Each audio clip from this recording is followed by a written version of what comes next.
Donald Trump estaba completamente fuera de sí después de que un juez federal fallara en su contra y declarara que el intento de Donald Trump de mandar a la Guardia Nacional y a los Marines a California para realizar funciones políticas viola la ley llamada Ley Posse Comitatus. El juez, de manera sobria, objetiva y sensata, dijo que la ley Posse Comitatus deja muy claro que no se puede usar al ejército para funciones policiales. El juez dijo que si Donald Trump quiere que esta Guardia Nacional o que los Marines resguarden estos edificios nacionales, lo pueden hacer, aunque esto sea triste. Lo que no pueden hacer es fungir como policías, o sea, no pueden rondar, no pueden hacer preguntas en la calle, no pueden detener personas si estas personas no actuaron antes, claro, obviamente. Y bueno, con las amenazas que Donald Trump ha tenido últimamente, es muy notorio que lo que Donald Trump quiere justamente es lo que el juez le impidió. Porque sí, Donald Trump quería enviar a California a esta Guardia Nacional para que ataque a todas las personas que no consideren estadounidenses. Y no por los documentos, sino a la vista. Todos sabemos que Donald Trump tenía la intención clara de hacer esto en California, en San Francisco, en Los Ángeles, en San Diego y en otros estados. Pero lo bueno es que un juez muy sensato, el juez Bryan, emitió una orden judicial en contra de Donald Trump. Una vez más, fue una decisión muy sensata, pero para Donald Trump todo esto es culpa de la izquierda radical. Es más, él llegó a decir que este es un juez de izquierda radical. Luego, Donald Trump intenta presumir: bueno, en realidad gané, porque el juez dijo que podemos mantener a los 300 miembros de la Guardia Nacional que están custodiando el edificio federal en Los Ángeles. Porque el juez dijo que es una función que sí pueden cumplir. Simplemente lo que no pueden hacer es cumplir funciones como la policía. Como les acabo de decir, no pueden rondar, no pueden dar vueltas, no pueden interrogar personas así porque sí. Así que Donald Trump se porta de una forma muy extraña con el reportero. Verás lo que sucede cuando Donald Trump dice: pero di la otra parte. Y luego intenta atacar al juez Bryan. Miren el clip, por favor. Certainly, March today in California ruled that your deployment of National Guard troops to Los Angeles was illegal. Do you have any response? Well, it was a radical left judge, but very importantly, what did you not tell me in that question or statement that you made pretty much of a statement, I think? Well, I was asking for your response. No, you didn't say what the judge said, though. The judge said, but you can leave the 300 people that you already have in place. They can continue to be in place. That's all we need. But why didn't you put that as part of your statement? Because the same judge ruled exactly as you said, except the judge said that you could leave the 300 people that you already have in place. They can stay, they can remain, they can do what they have to do. Thank you very much, everybody. We appreciate it. Thank you. Thank you. Ahora, quiero que veas esta entrevista de Harris Littman, en la cual se aborda un poco más el trasfondo de este fallo judicial. Miren el clip, por favor. It's right of you to point out this is a very erudite, a thoughtful, refined kind of judge, and it's that kind of opinion, as you say, Ben. But this was the bigger sort of heartland issue. What had happened before with this judge, Breyer, is he had first said you were improper in the way you federalized the National Guard. And you didn't have the statutory prerequisite. That mattered in and of itself, but that ruling, as you may remember, was actually then put on hold by the Ninth Circuit in a kind of cryptic opinion that we still don't know what's going to come of it, but said maybe you need to have more deference. Here, though, as you say, was the real rubber hits the road issue of what were they doing on the ground? You just saw Trump say we're allowed to stay, but he misses the total point here, which is what they're not allowed to do. And what he certainly has made it seem like they're doing is go in, bust heads, arrests, in general, become the local law enforcement. That is the essential command of the Posse Comitatus Act. When you have military and fatigues going around and busting heads, those are totalitarian regimes. The Posse Comitatus Act states this very important core principle. That doesn't happen except in very rare and temporary circumstances. And Breyer found very methodically, and after going through the history of the Posse Comitatus Act and everything, that it didn't qualify here. Now, the reason, there are many reasons why it matters, but as you pointed out, it looks as if Trump is going to be bidding to do stuff like this in Chicago and other blue cities. Of course, the not touching the greater, more violent crime cities that happen to be in red states. And so the district court does what a district court does, which is makes factual findings about what happened on the ground. And Breyer not only found that they were violating they were basically doing law enforcement as opposed to what Trump was just talking about. You can safeguard federal buildings. But he said, and probably the most important part of the opinion, it was a systemic top-down effort from Trump and also from the top echelon of the Department of Defense to do all this law enforcement activity. That's what we also have seen, by the way, in DC. That's what we anticipate elsewhere. They want to go in and not do that. When they go to court, they sometimes talk a nice game. They did try to talk a nice game here. Oh, we're just being auxiliary, etc. But it was clear, it was in the videos, they're going in and knocking heads and being a very aggressive police force. And so Breyer's holding here, and not just holding, but opinion, seems to me kind of sets the anchor for what's going to be a series of cases brought in different jurisdictions. And as you say, unless a higher court is willing to just overturn his factual findings, there's no basis for that.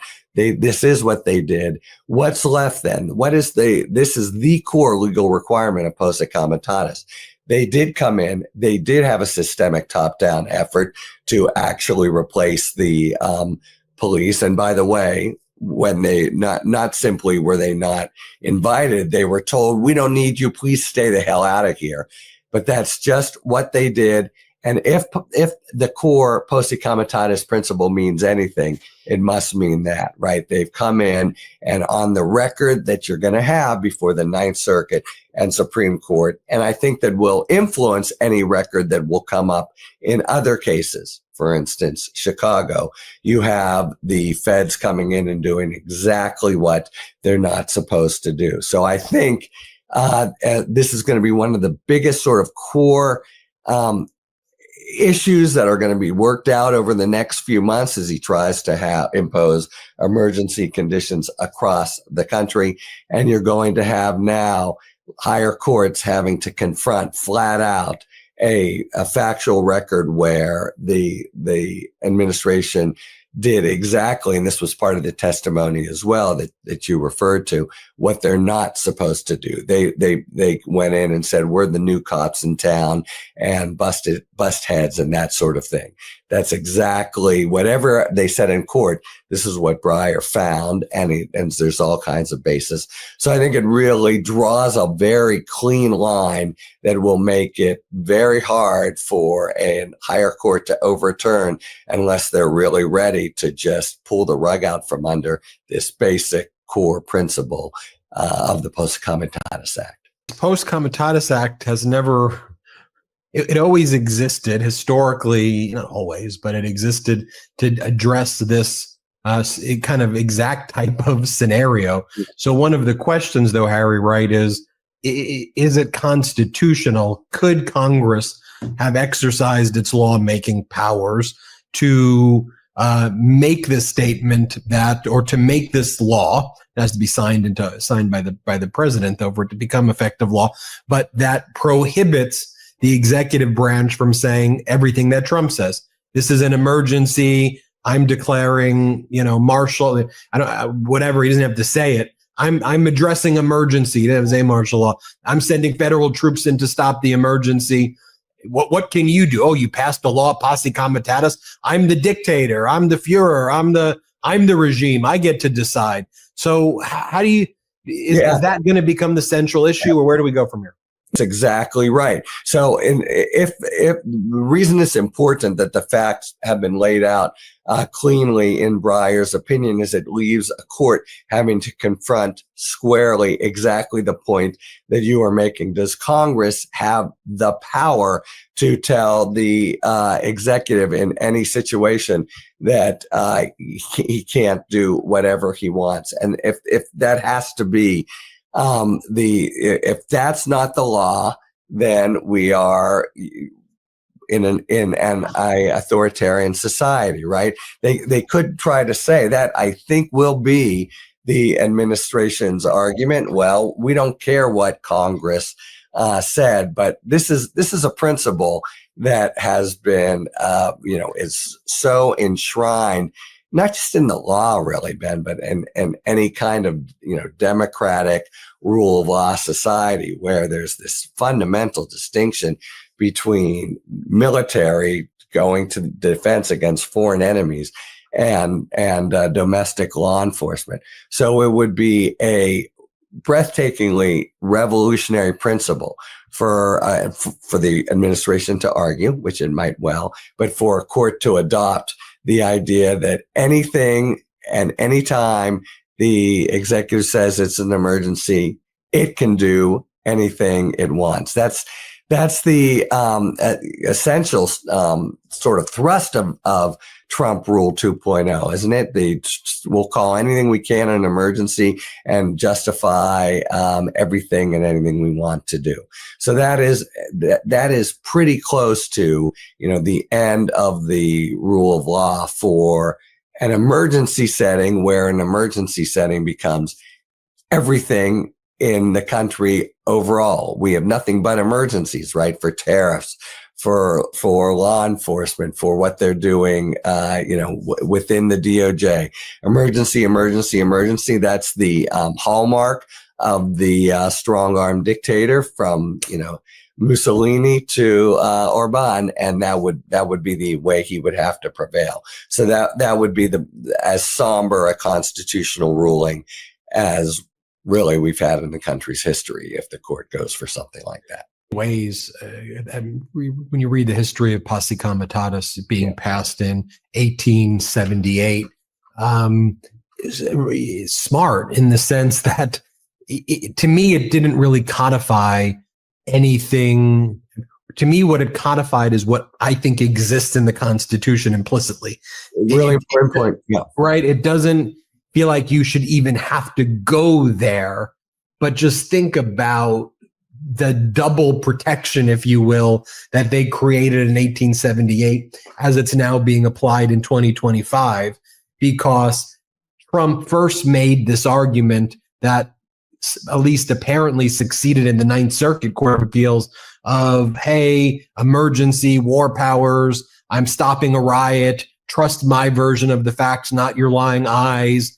And the Ninth Circuit, at least in this 3-judge panel, was like, okay, we'll give you deference there. But then the federal judge says, but hey, you still got to do with Posse Comitatus, which is you can have these people around the federal buildings. No one's saying you can't there. But the roving police force, I'm declaring you can't do that. And so anyway, it has You're not even declaring, really, it's as you say, Ben. I kind of understated it because it really is that law. It's a mouthful, I know, but understood as a principle that is even more ingrained than the actual 1878 statute, which had to do with what had happened in Reconstruction and the like. This is a hallmark of a free society, that the military is not in there with boots on the ground doing law enforcement, except in the most narrow of circumstances. And that's really all Breyer's saying. Those most narrow circumstances, they're not met here.